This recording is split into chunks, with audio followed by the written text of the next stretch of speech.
Ryan McCawfee is back with us. What's going on, man? Espresso McCarthy. I did not bring coffee today. Hey, hey, pass that over, dude. I need some up here. Same here. Oh my gosh. Damn. Rather than choosing anger, I have chosen peace and alcohol.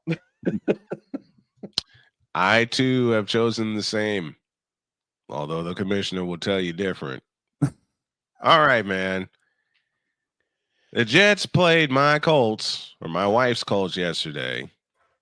Jets grabbed the lead. What happened? Just what happened? Sauce Gardner will no longer be known as Sauce in this household. He will just be straight up Ahmad Gardner in this house. I've heard that on WFAN quite a few times. And I also heard that with my buddy Jake Asman, too. Yeah, I'm happy I went to do other activities yesterday because other activities have given me joy as opposed to the New York Jets this year. I had so much hope. The Grey Cup, perhaps? We talked about this in September. I had a lot of hope. Yep. The Jets had just beat the Patriots on Thursday night. Mm-hmm. And they beat my Jets a few weeks later. So tat for tat, I guess. Yeah. What do you expect?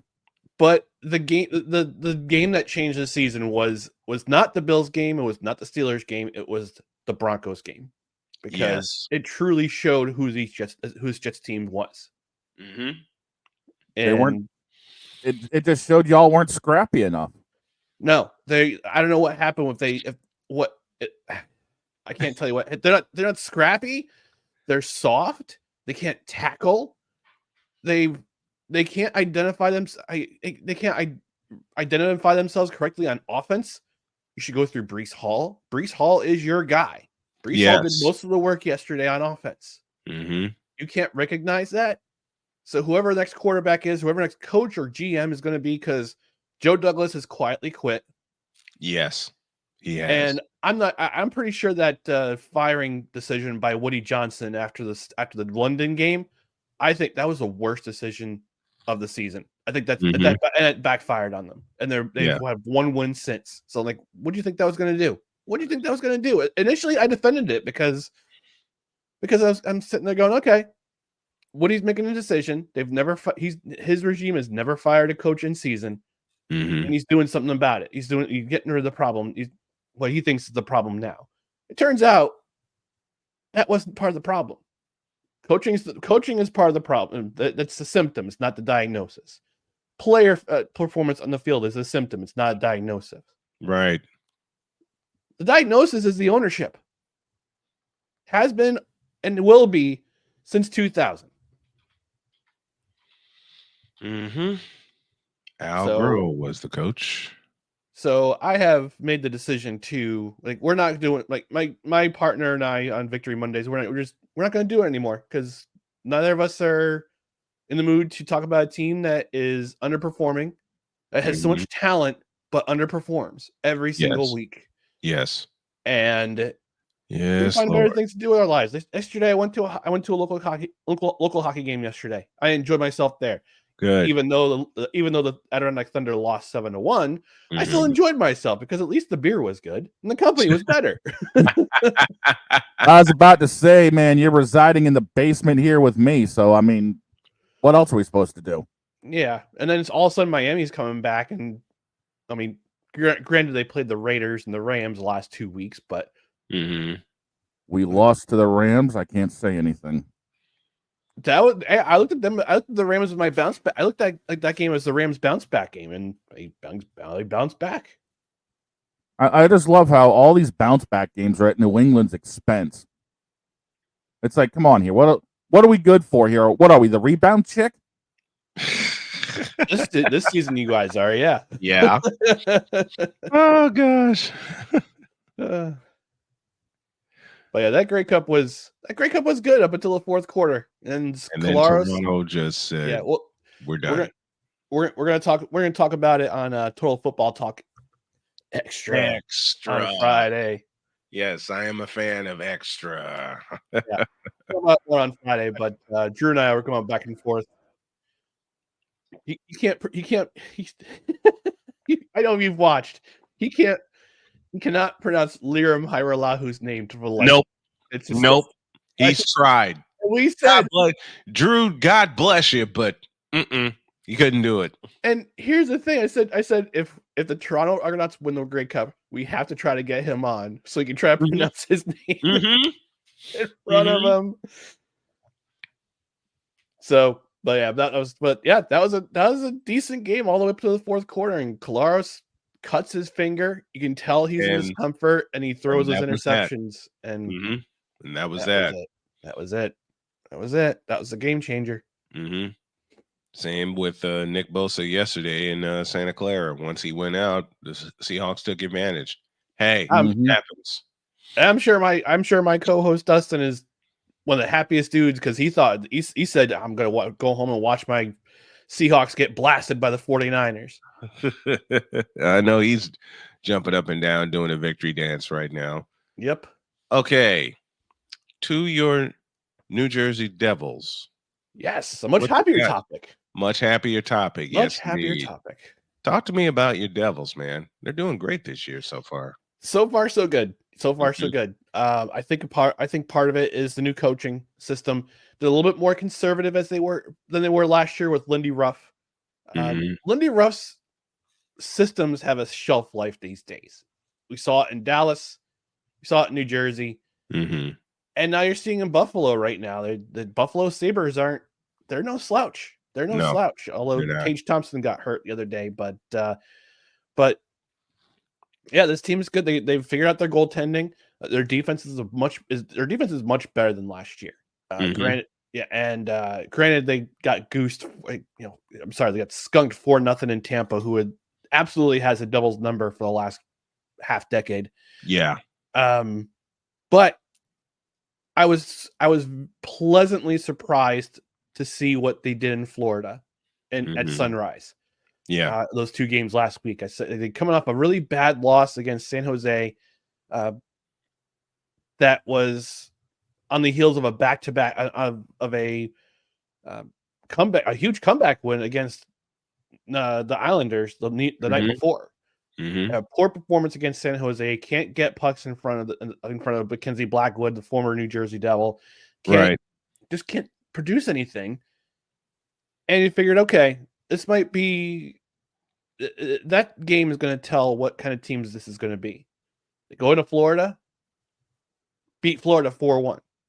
So okay, is this an aberration? Because Florida's defending Stanley Cup champion, even with all the players they lost. Right. They're still one of the best teams in the league. Yep. To be the champs, you got to beat the champs. 2 nights later, 6-2. You just went into Florida, into Sunrise, into the den of the defending Stanley Cup champion, and you waxed them, and you beat him by a combined score of 10-3. Incredible. How do you explain that? How do you explain that one? In the words of one John Sterling, that's hockey, Susan. Speaking of John Sterling, congrats to him on his retirement. And I got to send a shout. I did this on Friday. I'll do it today. I got to send a shout to my buddy Dave Sims, who will be the brand new play-by-play voice of the New York Yankees. I'm working on getting him on the show so we all can show him some love. A fellow cancer survivor, been the television voice of the Mariners for 18 years. And when I got that, I was so happy for him, because if anybody can follow a legend, hey, then that's him. That's Dave. That's Dave Sims. Easily. Yeah. That is Dave Sims. And I'm so happy for him. I am so pleased that he will be the radio voice of the New York Yankees. So now I got him to listen to. I got Robert Ford from the Astros to listen to. I got my buddies in Chicago for the Chicago White Sox to listen to. And I tell you what, boy, it's gonna be a great year listening to baseball on the radio next year, man. It's gonna be a lot. It's gonna be a lot of fun. I just hope that your White Sox improve from whatever they had this year. Man, I think they will. hope they do. I believe they will. I believe they will. Because there's no way to go but up. All right. Yeah. I was about to say, don't get me started on what we need up here in Boston. Mm-hmm. Ugh. Because it was the Blue Jays that knocked out the Red Sox. Yep. Out of playoff contention. Yeah. We have absolutely zip for pitching right now, and our offense needs a whole lot of work. Mm-hmm. Hell of a lot of work. But I mean, we're relying too much on Devers. We need to spread that cash around a little bit more and try to make some moves. And granted, there are a few big bats, Juan Soto, that are currently available, but yet again, do we have the cap room to make these moves? Juan Soto will wind up with the Mets. Oh, I'm going to say that out loud. I just got the Ghiblies. You and me both, and we don't have. Listen, the Yankees are trying to retain him. The Mets are trying to snatch him.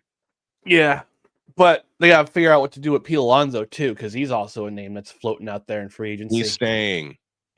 They're going to find a way to make him stay. Nah, he'll be a Dodger. No, I'll do one better. He's coming to Boston. Let's get rid of this. He's coming to Boston. Okay. I'll mess with both of you. He'll wind up in either Houston or on the South Side. And by the way, the South Side too soon to be Nashville White Sox. I mean, sorry. Sorry. I'm going to cop you for that. Sorry, at least he's not going to. And look, I've had to say it. Okay. At least he's not ending up in Sacramento. Oof. Woof. Oof. That situation there. Woof. Well, he could always be going down to wherever the hell Tampa Bay's relocating for the season. Oh, they're playing at George Steinbrenner Field for the season. Because it's going to take a full season to fix that roof. Yeah. And then they're going to be tearing that place down anyway to make room for a new park. So they may as well just tear it down and build it now. Yeah, they should, but alternatively, and build it now. Alternatively, you sell a team to a group of investors in Montreal, and we get the Expos back, baby. No. Yeah, I know. It'll never happen. It'll never happen. I know. But you know what? The raise to Montreal would work. It would work. I thought it should work. The only problem is you they can't don't have a park. They don't have a park because you can't use Olympic Stadium. No. The rule is right. They fix the roof, which will take another 10 years at Olympic Stadium, and you can't host an event if there's more than 3 centimeters of snow on the roof of that stadium currently. Mm-hmm. So that's basically till about. No, I'd say till about May in Montreal. So they'd be on the road for the first month of the year, if not 2. Yeah. Unless they come up with some outdoor stadium. Oh God. There were plans in the works until they moved to have an outdoor stadium in one of the old rail yards in Montreal, but unfortunately they couldn't find Jeffrey Loria had to Patooey. Yeah, exactly. There's your hospital moment. Thank you. Patooey. It's like, well, I can't afford to play this team. I can't afford to do this and that. And he's suddenly he's like, you know what? It's a major league problem. You take care of this problem. I'll buy the Florida Marlins instead. Yeah, and we see what happens there. Dumbass. Okay. There's one other topic that I had in mind. Oh God. Oh boy. I can't believe I'm going to bring this up today. Oh boy. What? Give me this button, because I don't know how this word will go over, but I will do it anyway. The pacification of Bronny James. Oh, That I was bracing. I was bracing. you're going to bring up that. But it's Monday. I know it's Monday, but we got you here for the first time in a couple of months. I'm hoping to get you back weekly, but I know that depends on your crazy schedule right now. Mm-hmm. But doggone it, I'm going to end this segment with some fun and pose the question.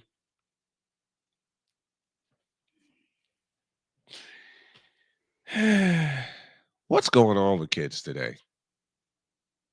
What's going on with entitled, privileged kids? I don't know, Jerry Seinfeld. You telling me? I think I've got kids today. What's going on with these kids? You know what? No. I've got the answer for this. Okay. Right here. Yes, LeBron. It is you. There's always been you. Will forever be you. You're the reason why your kid's such a little forever and ever. Amen. Carry on. Thank you. So where do you do the? I'll end with this. Do the Jets do what I suggest?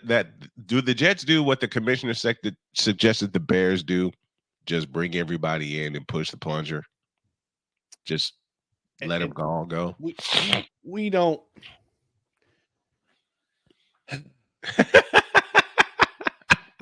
It's gonna be another rebuild. There's no rhyme or reason not to have another rebuild. Like I said, Joe Douglas is quiet quitting. His coaching staff is overwhelmed. We don't know what's going to happen with Woody, because with this new administration coming in, if he's going to run it back and be the UK ambassador again. So my suggestion to the Johnsons: sell a team. You beat me to it. Sell the team, please. Give it to somebody who cares, who will hire the right people. They figured it out in San Francisco. They figured it out in Kansas City. They figured it out in Buffalo. They figured it out everywhere else. Even the Bears had some success in the early 2000s. Yes, early 2000s. And the Lions figured it out. The Lions have definitely figured it out. The Lions have figured it out. They're biting kneecaps. They're the best team in the league right now. They are hands down. And I had some Eagles fan in my chat on Saturday morning say the Eagles were the best team in the league. No, they're not. And we said no, absolutely not. They are not the best team in the league. The Eagles are a Jekyll and Hyde kind of team.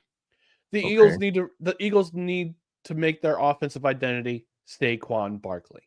Yep. He is their offense. He's their offense. Yeah, great. Jalen Hurts can do Jalen Hurts things. Granted, he has a running game. Jalen Hurts has regressed.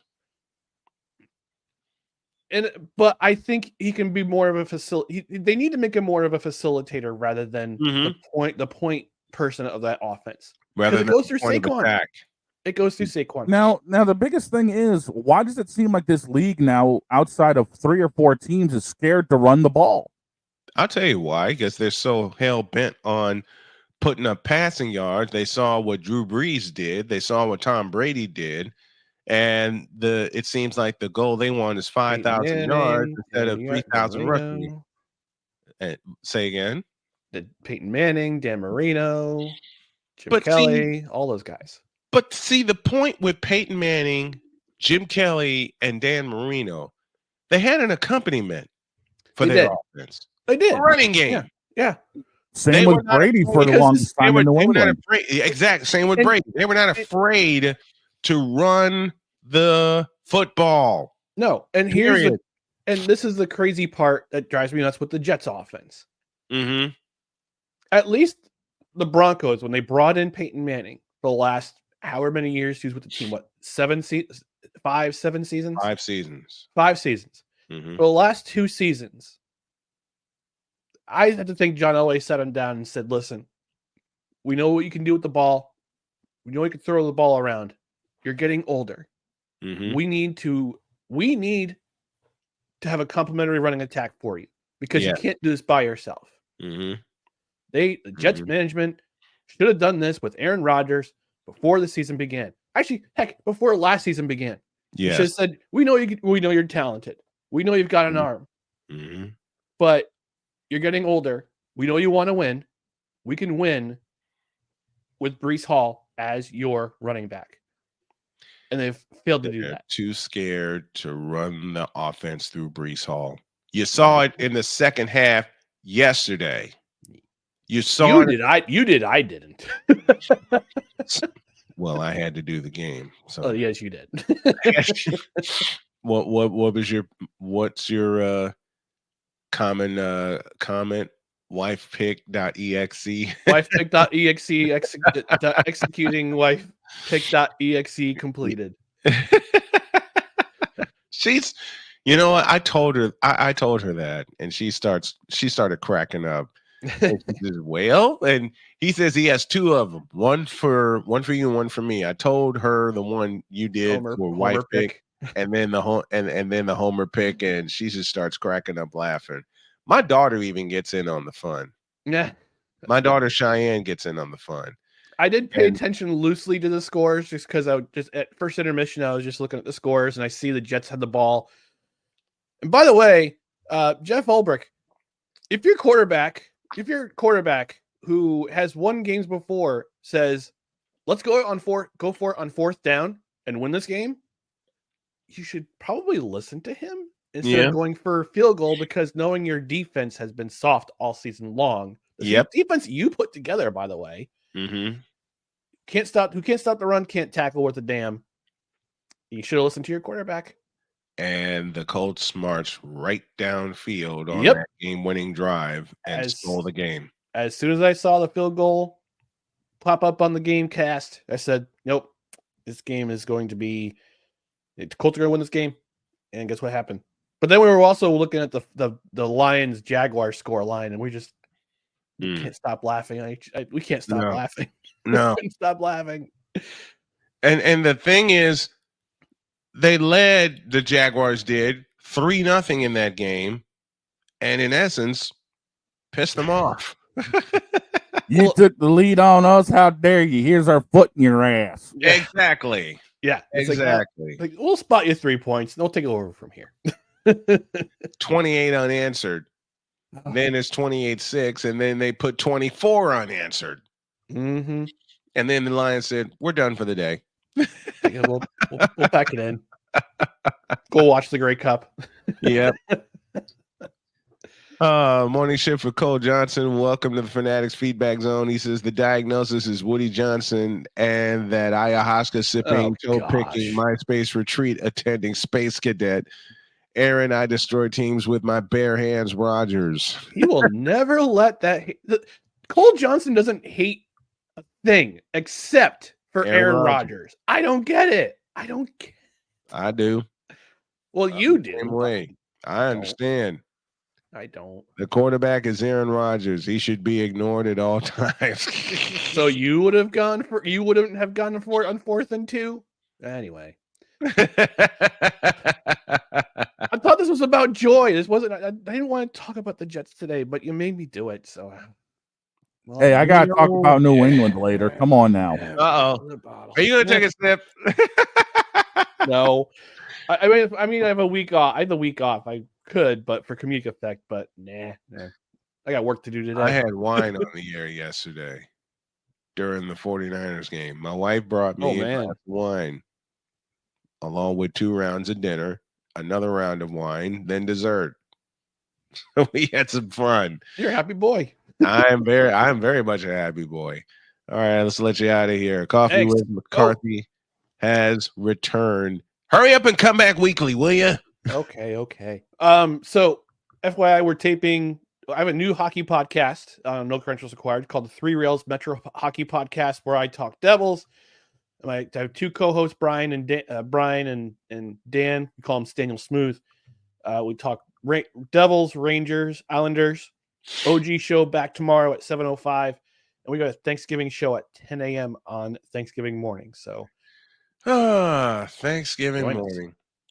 I'm going to go see my nieces and nephews and then watch Detroit beat the hell out of the Bears. I'm actually going to watch the Lions game because they're fun to watch. Yeah. I'm going to watch the Lions game. I don't care about the Cowboys. I don't care about the night game. Going to watch the Lions game. We're going to eat during the Cowboys game and then go home and pass out. And I think I'm going to see my grandkids again. Ryan McCarthy joining us. Special edition of Coffee with McCarthy. Man, hurry up and fix your schedule and come back with us weekly. Please. Okay. We miss you. I miss being missed. Thank you, brother, very much. Thanks, fellas.